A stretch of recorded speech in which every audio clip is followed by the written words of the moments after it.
Here we have more information coming out that talks about the father of Austin Metcalf.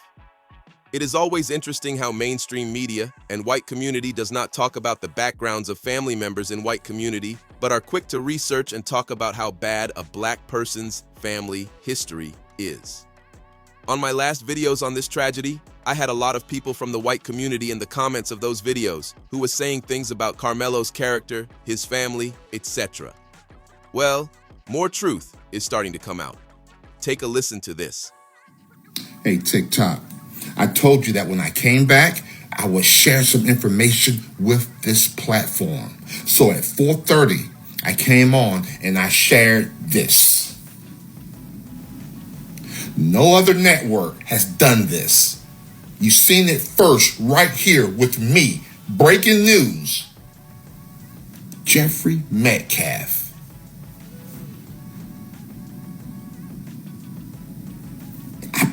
I broke it to the internet. Now, if you see it anywhere else, just know where they got it from. They got it from me. No other news network, no other TikToker, no other creator has this. So, I'm asking you now to share this video to everybody. I want this video on everybody FYP. You see, the more people that sees this, it creates support for Anthony, because the narrative needs to be changed. I honestly think in my heart of hearts that those boys wouldn't be the boys they are if it wasn't for this clown. That's why I say Anthony needs to be released at his own recognizance, and this clown needs to take his fucking place. Don't like this video. Like it, repost it, and share it. Your friend? Ain't that your friend? Ain't that your friend? I know, listen to me. Ain't that your They doing every fucking thing they can possible to find dirt on Carmelo Anthony and his family, and it's pissing them off that they can't. That family is spotless. Other than these fucking videos that they're trying to flash on social media of Carmelo Anthony giving the finger and possibly maybe holding up a fake plastic gun. Other than that stupid shit, the media can't find shit on Carmelo Anthony and his family. They want so bad to drag that family through the fucking mud so it can look bad on them come trial time. How many times you seen a black celebrity get arrested, then go to court and sit in front of a jury that's not of his peers? That's exactly what's gonna fucking happen to Carmelo Anthony if we don't get on the ball and try to find some evidence to clear this fucking kid. I'm the only fucking one pushing this. I'm the only one on social media pushing the father.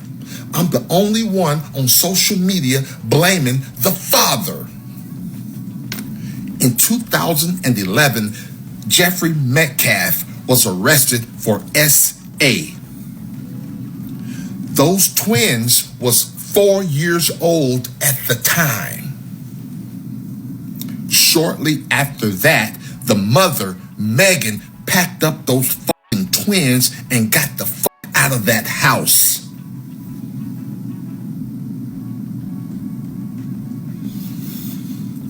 Let's put the blame on him. Let's blame him for his son not being here. We need to shift focus.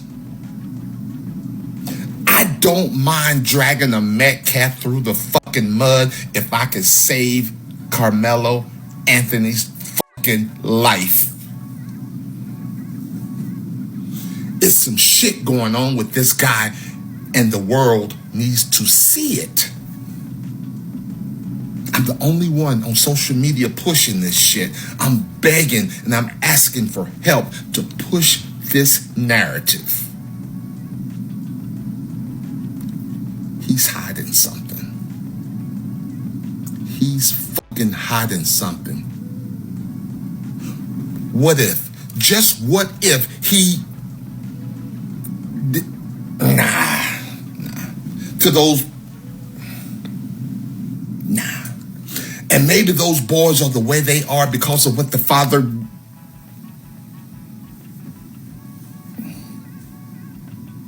I would harbor resentment for the rest of my fucking life. Maybe those boys had to grow up a little bit faster than other 17-year-olds.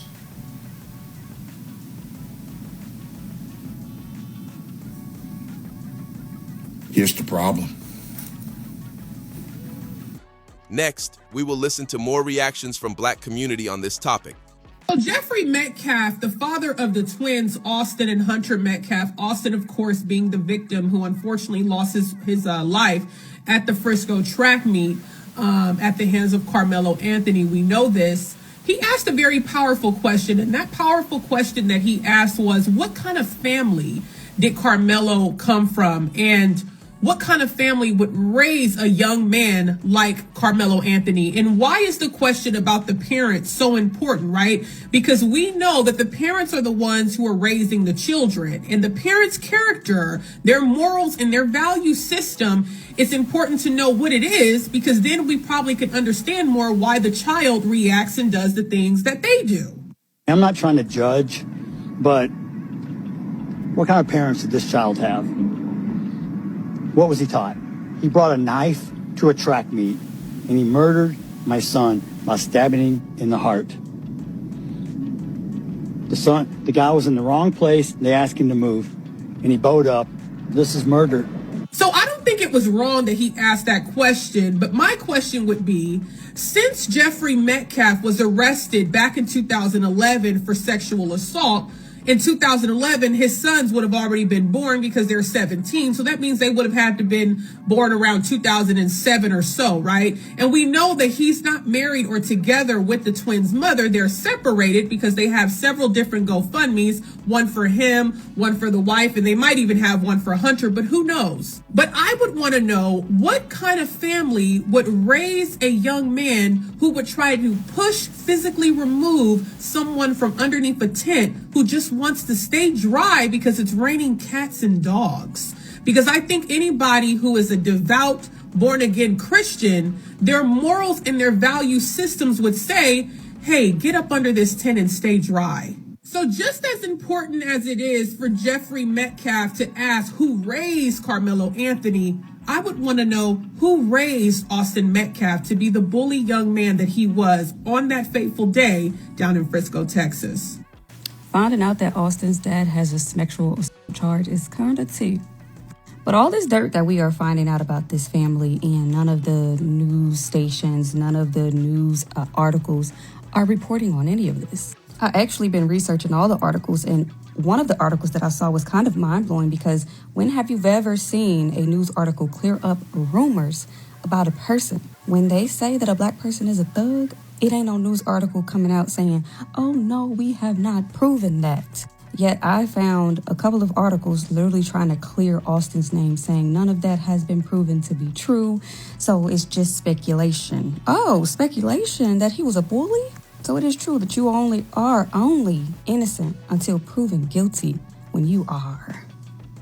The dad asked, what kind of family did Carmelo come from?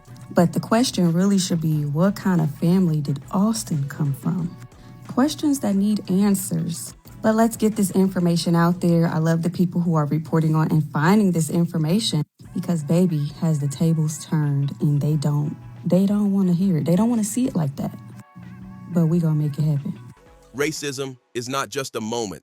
It's not just a slur, a cop pulling someone over, or a viral video of injustice. Racism is a system, and that system is deeply ingrained in white communities through the home, the school, the church, and every level of society.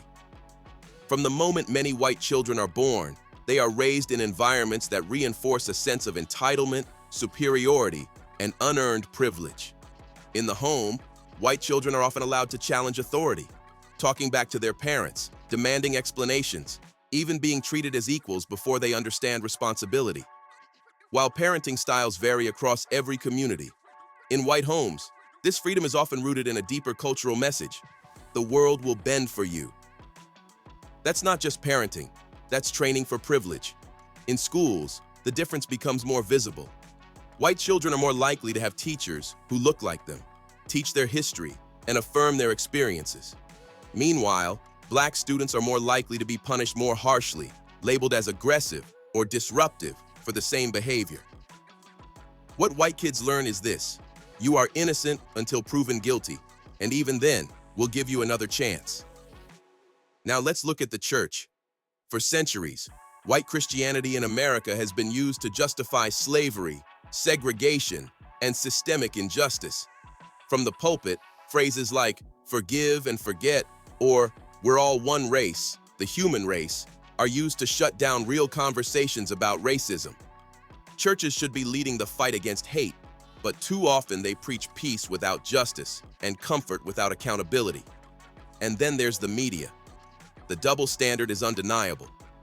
When a black person is accused of a crime, they are immediately painted as a thug, a criminal, or a threat, even before all the facts are known.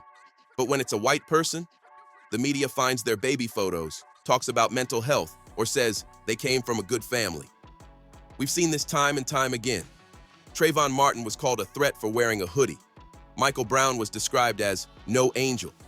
Even when black victims are unarmed, the assumption is guilt. But when the truth finally comes out, after protests, investigations, and years of pain, it's often revealed that the accusation against the black victim was racially motivated. The damage is already done, reputations destroyed, lives lost, and society shrugs like it's just another day. This is about holding white society accountable for the systems it created, maintains, and benefits from, whether consciously or unconsciously. Because the truth is, racism isn't just taught in overt ways. It's learned through what's allowed, what's excused, and what's never questioned. This is about dismantling a culture of privilege that has gone unchecked for centuries. If we want real change, it starts with confronting where the entitlement begins: at home, in school, in the church, and in the lies we're told by the media. Tell me what you think about this topic. Hope you find the information in this video informative. Feel free to like, subscribe, share, comment. Thanks for watching.